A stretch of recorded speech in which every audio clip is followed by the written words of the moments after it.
Welcome to the Deep Dive. Glad to be here. Today, we're cracking open a framework that's used by some of the world's top organizations. It's the Baldrige Performance Excellence Model. Right. Think of it as a really powerful lens for business leaders, to truly understand their organization, figure out what's working, what's maybe not, and how to actually drive toward excellence. That's right. And for this deep dive, our mission isn't just to sort of define the 7 key areas the model talks about, Right. but to really see it in action. We'll apply it using the source material you shared to a real world situation. Well, a simulated one, but very realistic. And the value here is just immense, I think, this model. Yeah. It's a way to analyze an organization holistically. Exactly. Holistic. Connecting the dots, right, Nice. between leadership, strategy, operations, results, not just looking at them in separate silos. Precisely. It's designed to help you manage performance, create value, and really boost competitiveness. It's essentially a structured shortcut, wouldn't you say, to understanding the DNA of a really high-performing organization. It absolutely is. It moves you beyond just looking at, say, the financial outputs. Yeah. And helps you analyze the systems and the processes that create those outputs. The underlying drivers of success or failure. Okay. And to ground this, we've got a fantastic case study from the sources. A fictional company, ABC company, they're a drug and vaccine manufacturer, and they're navigating some pretty serious immediate problems. Okay, let's unpack this model first. Okay, so the Baldrige model, it gives you a framework across 7 key categories. It starts with setting the context, the organizational profile. Okay. This basically means understanding who the organization is, what's its environment, its competitive situation, key relationships. You might use tools here like SWOT. Strengths, weaknesses, opportunities, threats. Yeah, right. Or PESTLE, which looks at the broader political, economic, social, technological. Got it. The big picture stuff. Environmental, and legal factors. Understanding the landscape you're operating in. Makes sense. Then the model points directly to leadership, calls it foundational. Absolutely crucial. Yeah. Effective, engaged leadership is seen as driving the whole system. Okay. And leaders need that deep understanding from the organizational profile. Right, from the context. To then set direction through strategy. But strategy isn't just internal plans. When you're evaluating strategic options, the model says leaders must prioritize building strong relationships with customers. Okay. Because ultimately, customers are the source of revenue. They define value. Exactly. Customers are central. Got it. And then to actually execute that strategy, to deliver the value to those customers, you need people and processes. Right. You need to look at the workforce, the people doing the work, and the effective management of operations, which are the key processes that create your products or services. Okay. Workforce and operations. And how do you know if any of this is working? By measuring and analyzing the results. That sits on the right side of the model. This needs robust measurement, analysis, and knowledge management. So using data. Using data to track performance, understand cause and effect, and critically, Baldrige emphasizes this is a cycle. If your results aren't what you need, you use that measurement and analysis to understand which elements of the system, leadership, strategy, customers, workforce, operations, aren't performing well. And then you loop back to fix them. Exactly. You loop back to improve them. So it's not just a checklist. It's not like, did we do leadership today? Not at all. It's this interconnected system. Yeah. Leadership, guided by the context and the strategy, marshals the workforce and operations to deliver results for customers. And you're constantly learning and adapting based on the data. What really stands out to you in this integrated view? What's fascinating, I think, is how it forces that holistic perspective. You can apply it proactively, to build a high-performing organization from the start, or, like our source material shows, use it retroactively to diagnose why things are going wrong and build a path out of a crisis.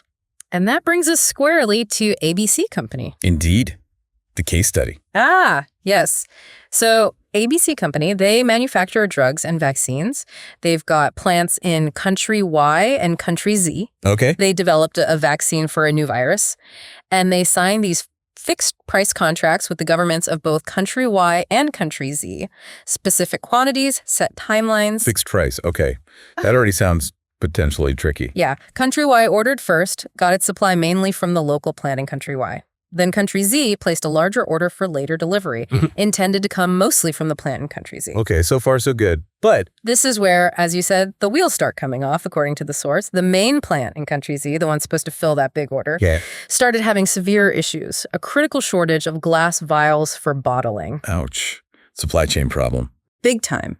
Significant technical problems with the production process itself, and major workforce absenteeism. Absenteeism. Why? And here's where it gets really interesting. The source says the absenteeism was caused by sickness from the very virus their vaccine is designed to prevent. Wow. That's a harsh irony. Isn't it? It really is. So because of all these issues combined, the vials, the process, the workforce, ABC couldn't produce enough vaccine from that country Z plant alone. Not enough to fulfill that large contract on time. And the fallout. Immediate and severe. Country Z is threatening legal action for non-fulfillment. Okay. ABC's defense, the source indicates, is that the country Z plant issues were, well, insurmountable, and the country Y plant was still busy finishing country Y's earlier, smaller orders. That's a tough spot. Financially, what's happening? Oh, it's bad. They're facing potentially massive penalties from country Z. Right. On top of that, they're just bleeding money because production volumes are down across both plants. And those fixed price contracts. Exactly. At their planned low profit margins, the reduced volume means they aren't even covering their significant development and fixed costs. Low margin, low volume. That's a deadly combination for any business. Okay, wow. That sounds like a company in dire straits. If you're the management consultant brought in here, how does the Baldrige model even help you start to tackle this tangled mess?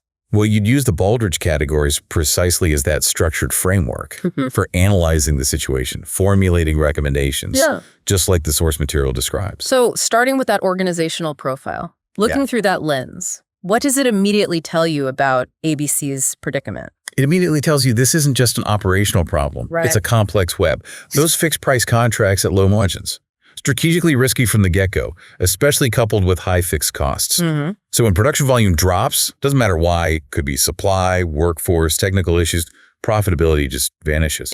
Then you see the strategic vulnerability, relying so heavily on just two major customers.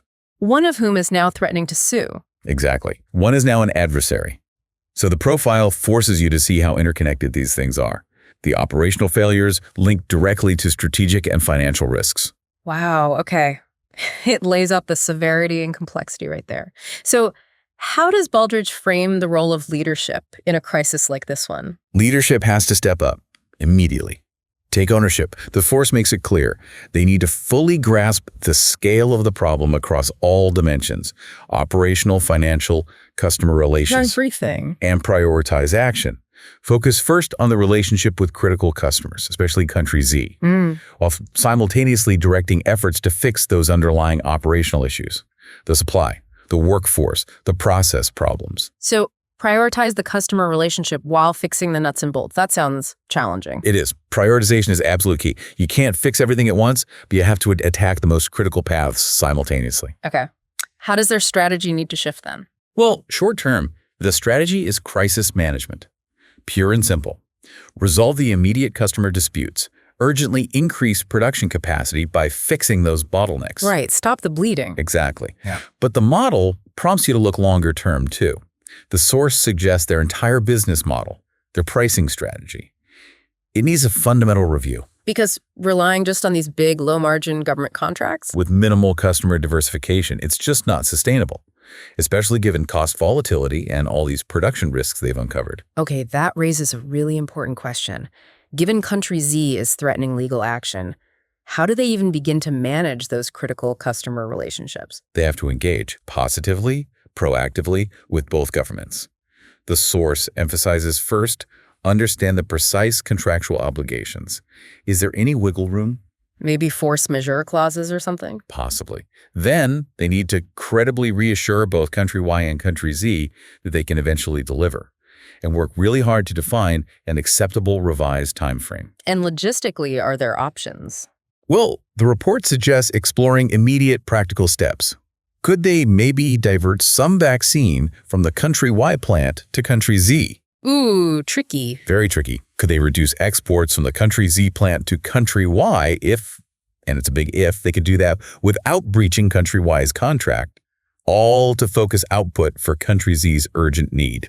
That sounds like walking a tightrope. It absolutely is. It requires really open communication and careful negotiation. Okay, moving from the customer side, what about those critical workforce issues, particularly that devastating absenteeism at the country Z plant? That's an immediate severe operational constraint. It's directly hitting their capacity.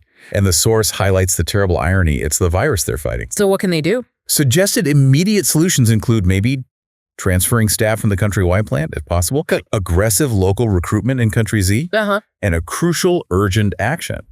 Vaccinate all their staff, both plants, now, to curb the internal spread and stop more absenteeism. That seems obvious but critical. Absolutely.